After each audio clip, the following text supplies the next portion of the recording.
Hey everyone, it's Zach back with a new mortgage video. Hope you're all having a happy Monday. If this is your first time seeing one of my videos, welcome to my channel. If you're a returning viewer, welcome back, where I'll try to demystify all things mortgage related. If you find this content helpful, please like and subscribe. So on today's Monday mortgage market update, I'll talk about last week and a continuing return to hard data when it comes to jobs, and then previewing this week what reports would normally be major market movers that maybe aren't, and which ones that normally are not very well could be. So last week was the big week for jobs. We had ADP employment on Wednesday, and that came in way below expectations, 1/3 of what the market was expecting.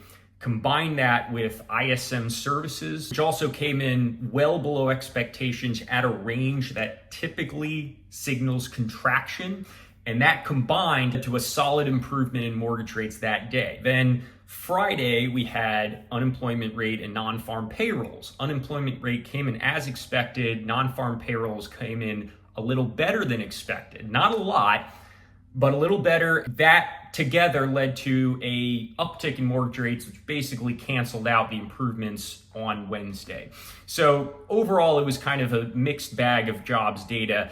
However, the fact that the market moved the way you would normally expect it to move based on these numbers is an encouraging sign and reinforces the theory that jobs data is much more important right now than inflation to the market. With this tariff environment, the moves that are being made with tariffs can immediately affect the job data, whereas inflation data is much more long developing. Things that happen now may not affect the data in certain aspects for many, many months.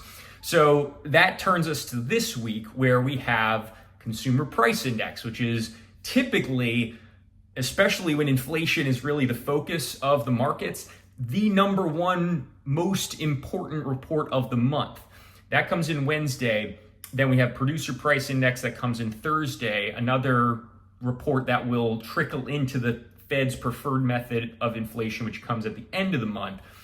However, since April 2nd, the passing of these major tariffs, these reports haven't really mattered. And so as of right now, I can't see them having a major effect, or as much of an effect as they normally would, certainly. The two reports that I would pay attention to are, there's a confidence indicator that comes out on Tuesday. That's expected to stay about flat.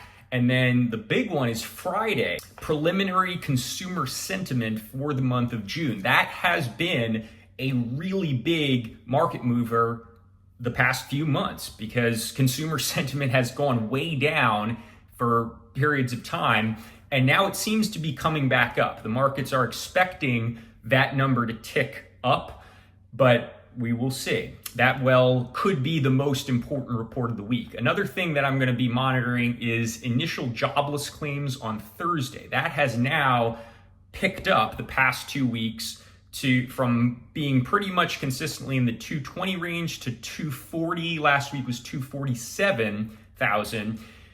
And this week it's expected to stay in the 240 range. There was a thought initially when we broke that 240 threshold that was going to be a temporary thing based on seasonality.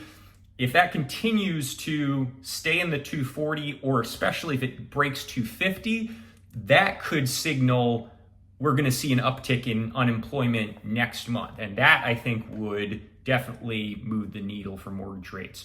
If you have any questions or comments, shoot them below, or feel free to call, text, or email me.